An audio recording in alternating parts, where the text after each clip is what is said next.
Hi, I'm Dale Allen. I was honored to be a part of a special project for the Parliament of the World's Religions Women's Task Force, conducting video interviews inside the first ever women's village. I was on a team of stellar women who met for about a year on Zooms in order to co-create the Women's Village. All of their interviews will be included in this series. The invitation at the interview suite was, "Let your voice be heard." In total, I interviewed 71 women, and I'll share all of them. What follows is an introduction to the project with a portion of just a few of the interviews.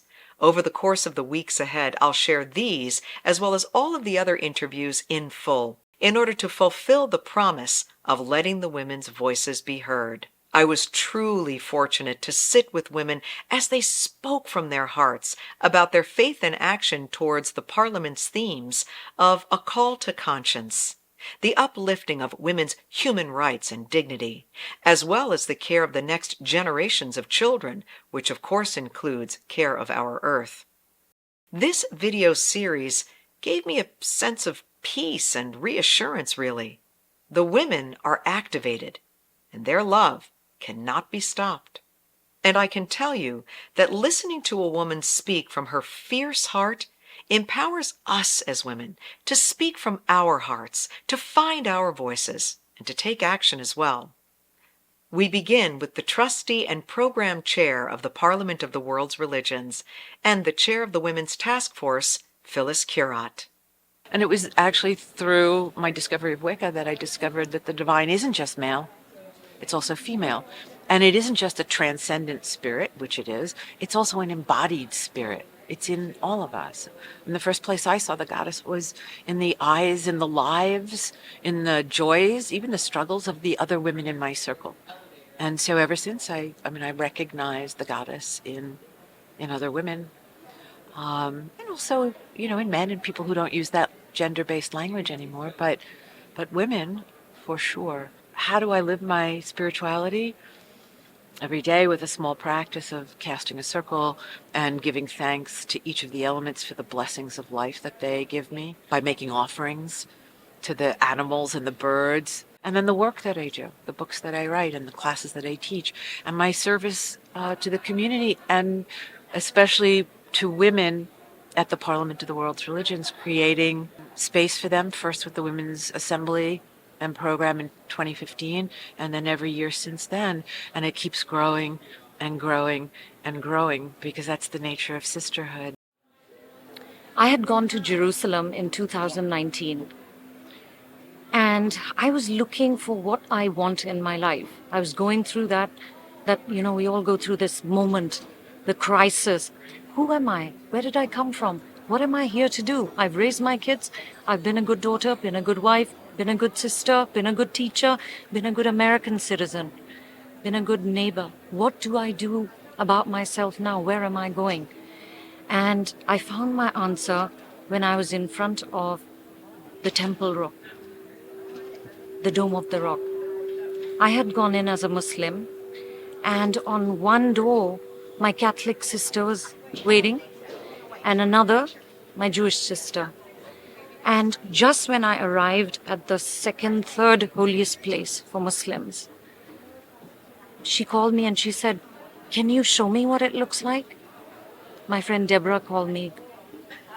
Then my friend Susan called me. She said, "We're not even allowed there. Can you show me what it looks like?" That was the moment I'd stopped praying. And I said, "God, this is the place that can bring us together. And we have turned into a place that divides us. Why can't they come here?" I knew that my life would be bringing people together. So instead of just standing for myself, I want to stand for everybody else. Torah, our holy scriptures, talks about pursuing justice for all, that it's something that we have to run after. And so my rabbinate has always been focused on a call to conscience. God created everybody, B'Tselem Elohim, in the image of the divine. We have the responsibility to protect the rights of everybody. That certainly includes women. As a victim of sexual abuse, I then went on to write a book, it's called Enduring Spirit, about the necessity to use Jewish year cycle to help heal. And so I've spent a lot of time actually working on protecting the rights of women and girls to not have to go through that experience. I've spent a lot of time working with an organization called Women of the Wall to make sure that women can worship in the ways that they choose. And so all of that is informed by my religious tradition. My name is Zhinai. Zhinai Shi is my Dharma name, and that means the big self is treasure. I come from Taiwan, and my spiritual practice is Mahayana Buddhism in terms of the liberation from suffering collectively. We cannot attain enlightenment without others. I was born and raised in Chicago, and I was raised at Quinn Chapel AME Church. When I was 18, I embraced the Baha'i faith. The 1893 Parliament meant the first mention of our faith in the Western Hemisphere. My history is with the Parliament itself. The day it started was the day that Mayor Harold Washington died, in November of 1987. It was the same day as the interfaith Thanksgiving service was being held down the street from City Hall. And so when the service was over, someone came over from City Hall and asked all the clergy to come over to Daly Plaza to have prayers for the mayor, and asked all the clergy to do things to heal the city. Came the day, March 20th of 1988. We agreed to establish the Council for a Parliament of the World's Religions, and we incorporated in the state of Illinois. And they required 3 signatures. And so there were 2 Vedantist gentlemen and me, representing all the other minorities. I was a Baha'i, female, African American. So the 3 of us signed the incorporation papers, and that's when it began. The tradition that I come from is a Judeo-Christian lineage of tradition. So we have to start with Eve. And if any woman raised consciousness in a powerful way, it had to have been her.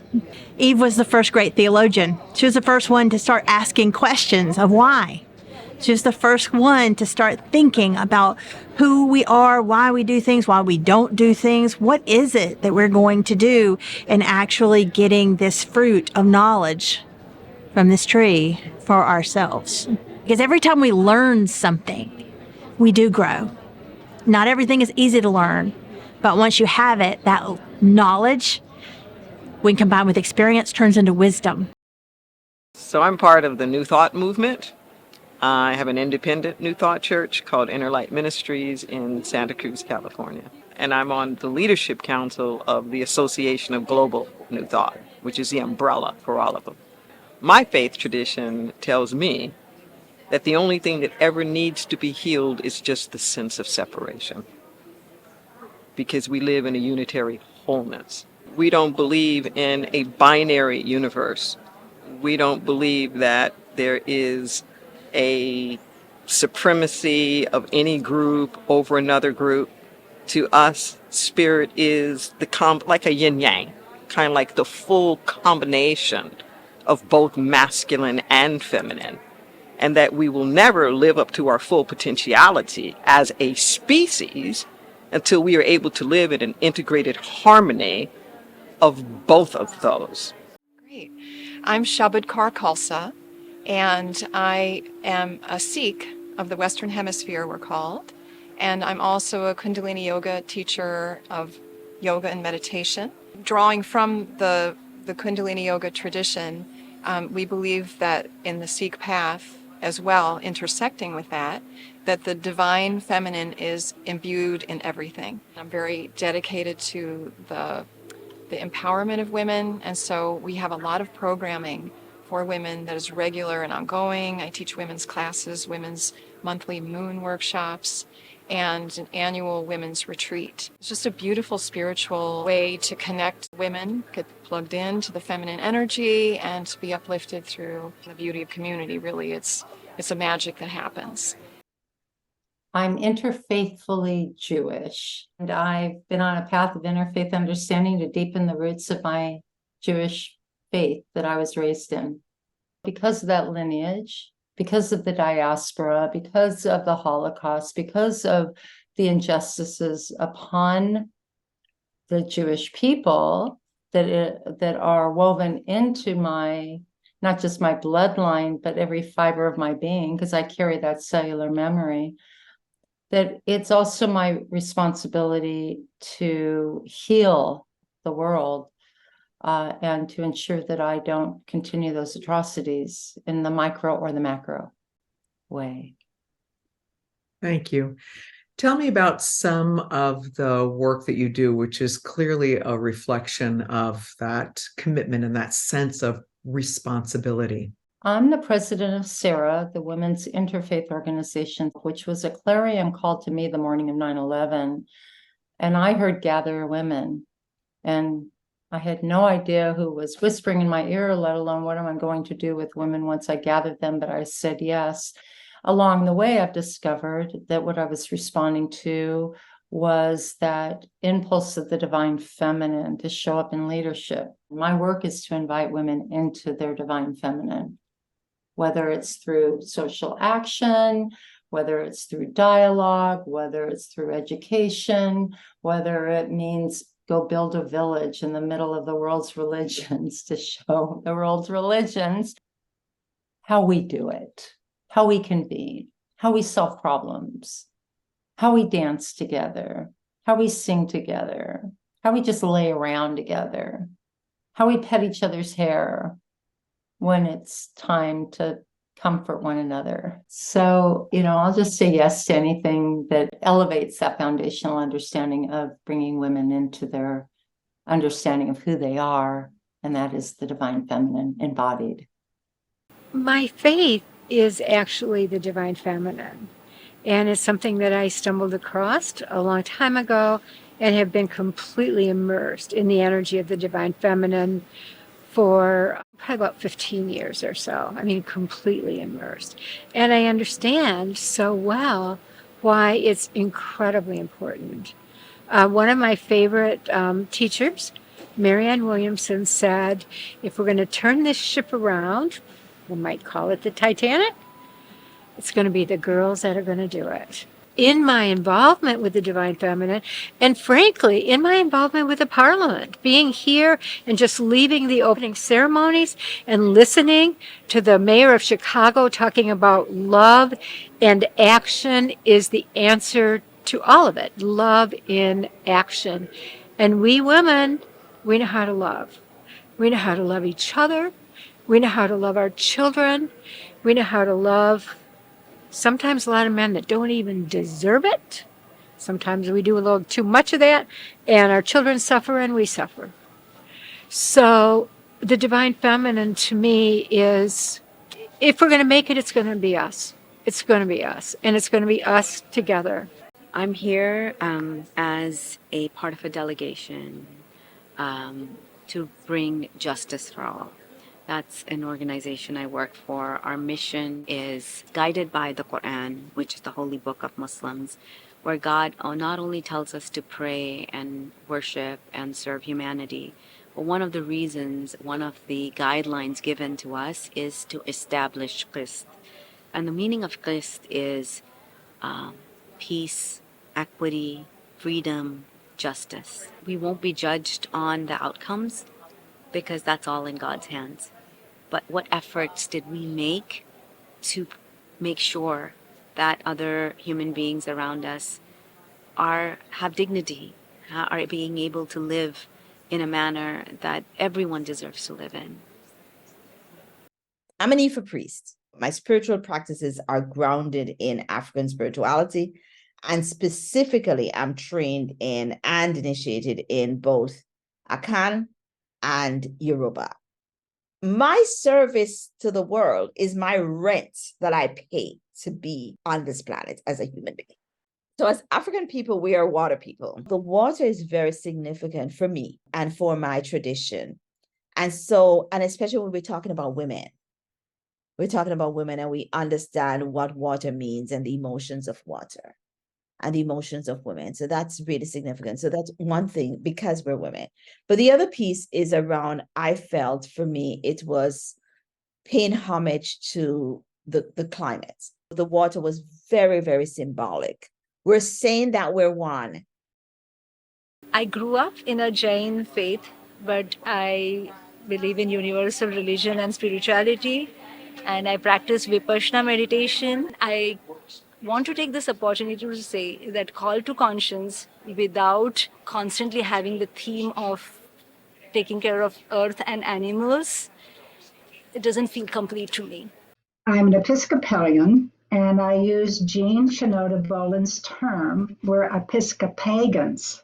For 17 years, I was the head of the Episcopal Church Women's Ministries, and we trained hundreds of women in a leadership training program that's a model that is non-patriarchal, that is circular, sacred, spiritual, and taught women that they could be leaders, especially in developing countries. We were in Africa, we were in India, we were in Central and Latin America, we were in the Caribbean, and we did it throughout the United States. We trained hundreds of trainers who trained thousands of women. And you did a beautiful job coordinating the green tent at the Parliament of the World's Religions. What was your experience with all of that? Well, I was so delighted in the space, and you felt like you were sort of in nature. It was an oasis for me, I have to say that. I loved it because it was a place where we could hold sacred circles, where we could just meet one another. We never knew what we were going to do. We just did what needed to be done and wanted to be done. We just followed spirit. What moves me is the divine feminine, and she's in every religion, and it's her time. I grew up Catholic. I've looked for and found God in so many different places, nature being one of the top ones. But I also found women's circles, and when I found that, I thought there needed to be a place for everybody to find what resonated with them. And almost a decade ago now, 2016, I formed the Divine Feminine app, which is a global directory for organizations and circles in your area. What I'm most passionate about is helping to form informal, small, local circles. That's always been in my heart. People need that support, the community, the inspiration. We're still, as women, we're still struggling to find our voice. And I know I heard somebody else the other day saying that they had to work through, every time they opened their voice, this fear, this anxiety. And I know exactly what that means. I'm almost rather amazed. I've done a workshop and I'm about to do another panel this afternoon with you. And I'm actually kind of amazed that this time I'm not that nervous about it, because other times I've really stressed out. Do I have the authority? I got my tattoo, the Labrys, which was an ancient Crete goddess symbol of authority. And yes, when I started this path, I took that because I had to stand and take that ability to open my mouth. And I think women are so good at bringing together people. Women are so good at collaboration. That's what's needed right now.